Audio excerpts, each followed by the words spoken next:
Sejam muito bem-vindos a esta nossa análise estruturada.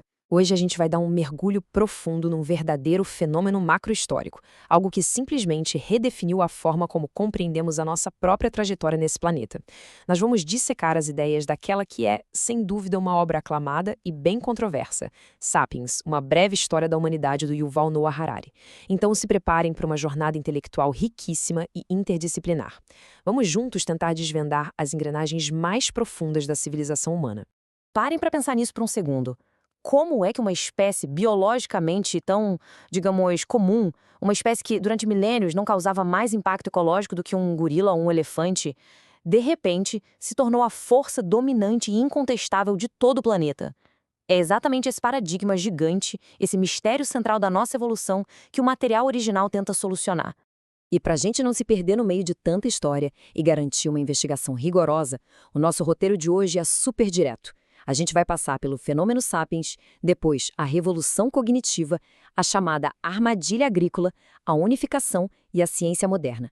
Dar aquela parada obrigatória para uma análise crítica e, claro, terminar olhando lá para frente, para o futuro da humanidade.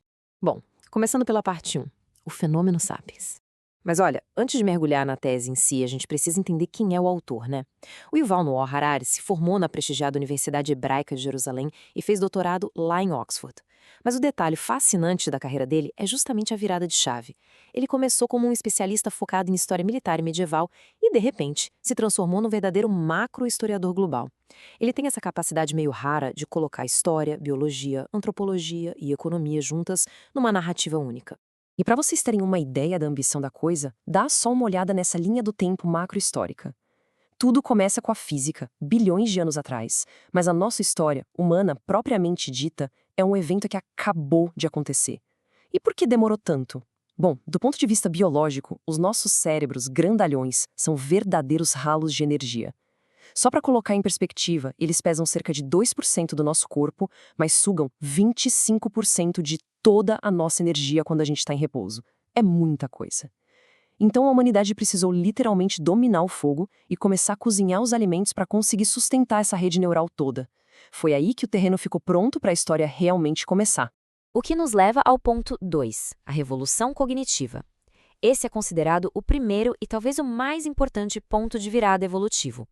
Segundo a pesquisa do livro, uma mutação genética acidental permitiu que a nossa linguagem fosse muito além daquela fofoca tribal de sempre, ou de apenas avisar sobre um perigo físico imediato. A grande inovação, a ruptura mesmo, foi o nosso cérebro conseguir descrever coisas que simplesmente não existem no mundo físico.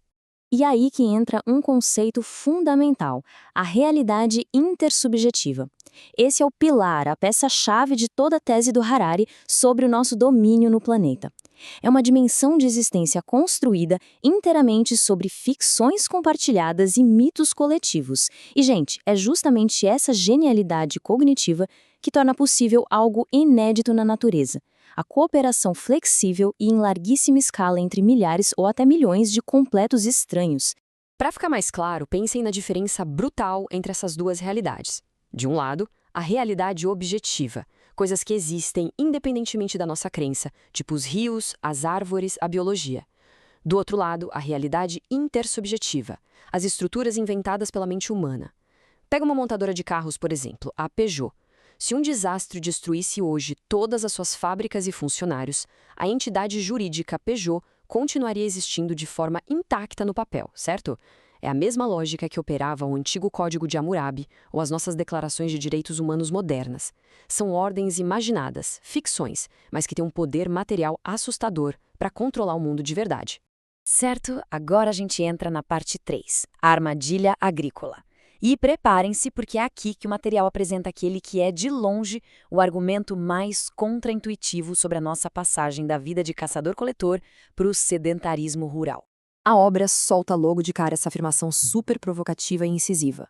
A revolução agrícola foi a maior fraude da história. Pois é, isso vira de cabeça para baixo aquela nossa visão clássica de progresso contínuo. O argumento aqui é o seguinte: do ponto de vista evolutivo, não fomos nós que domesticamos o trigo, o arroz ou a batata. Pelo contrário, foram essas plantas que nos domesticaram. Elas nos prenderam a um pedacinho de terra, obrigando a nossa espécie a um trabalho exaustivo só para garantir a sobrevivência e a multiplicação delas. E quando a gente olha para o contraste biológico, o baque é evidente. A nossa anatomia foi esculpida aos poucos para o estilo de vida daquele caçador-coletor do Paleolítico. Correr, subir em árvores e ter uma dieta variada. Mas aí vem o agricultor do Neolítico. Limpar pedras, arar a terra, carregar pesos enormes sob o sol cobrou um preço biológico altíssimo. Registros em esqueletos mostram surgimento de hérnias, problemas de coluna, artrite, sem falar nas doenças causadas pelo confinamento nas aldeias. A população humana no geral disparou, claro, mas a qualidade de vida do indivíduo comum, essa despencou ladeira abaixo. Foi uma verdadeira armadilha demográfica. Passando para o ponto 4, unificação e ciência moderna. Tendo em vista essas pequenas aldeias rurais vulneráveis, a grande questão é como é que as sociedades deram o salto para construir essa civilização global super interconectada que a gente conhece? A resposta histórica está em 3 grandes ordens universais de unificação. A primeira delas é o dinheiro, literalmente o sistema de confiança mútua mais universal e eficiente já inventado, capaz de furar qualquer bolha linguística ou cultural para unir as pessoas no comércio. A segunda são os impérios, máquinas políticas que agruparam várias culturas diferentes sobre leis e economias padronizadas. E a terceira são as religiões universais, que derrubaram fronteiras geográficas prometendo verdades aplicáveis a toda a humanidade. Juntas, essas forças impuseram uma gigantesca rede de integração. Mas o grande empurrão final dessa globalização toda veio ali a partir do século XVI, com a Revolução Científica. E sabe qual foi o alicerce radical de tudo isso? A simples admissão da nossa ignorância. A ciência empírica moderna só decolou de verdade quando a sociedade finalmente admitiu que os textos antigos não tinham as respostas para todos os mistérios da natureza. Esse estalo intelectual, juntando forças com o capitalismo e o imperialismo, deu para nossa espécie um conjunto de ferramentas inédito para conquistar o mundo. Chegamos então ao ponto 5, a análise crítica. Porque numa investigação séria como essa, a gente precisa obrigatoriamente olhar para o outro lado da moeda. É fundamental entender que o sucesso arrebatador da obra nas prateleiras e a forma como ela foi recebida nos meios acadêmicos formam 2 realidades bem diferentes. Reportando esse debate científico de forma bem imparcial, a gente encontra críticas duras de especialistas de peso. A neurocientista Darshana Narayana, por exemplo, diz que os argumentos do autor muitas vezes resvalam na pseudociência populista. Já o antropólogo Christopher Hall Pike bate na tecla de que faltam bases empíricas sólidas para sustentar as teses gigantes do livro. E a anatomista Alice Roberts aponta que existem simplificações graves e até deturpações da teoria evolutiva nas páginas iniciais. O consenso nessa trincheira mais acadêmica é que o rigor dos dados foi, em vários momentos, diluído para deixar a leitura mais fluida e sensacionalista. O epicentro dessa briga toda é um clássico cabo de guerra metodológico. De um lado, você tem a macrohistória panorâmica, que é fantástica para engajar o grande público.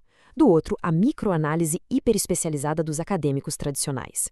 O grande desafio da chamada ciência populista é que quando você tenta sintetizar dezenas de milhares de anos cruzando um monte de disciplinas complexas em algumas centenas de páginas, muitas nuances ficam pelo caminho. O resultado são modelos elegantes, sem dúvida, mas que acabam vistos como generalizações excessivas pela ciência mais rigorosa.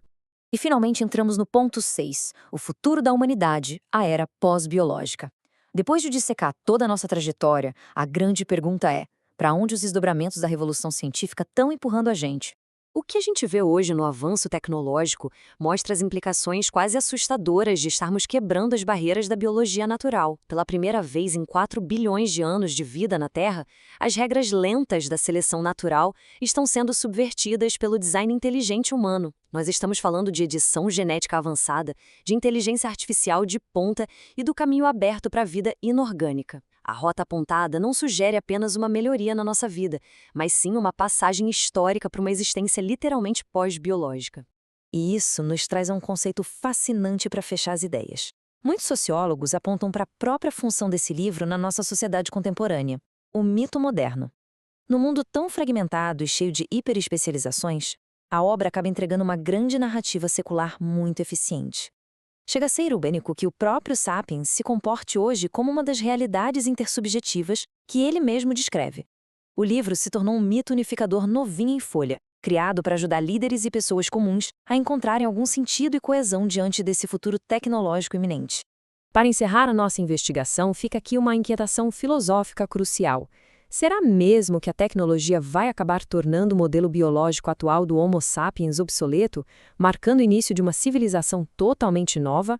Refletir sobre essa nossa capacidade visceral de criar e acreditar em realidades inventadas talvez seja a chave mais poderosa para entender de onde viemos e, o que é mais importante, no que nós estamos prestes a nos tornar.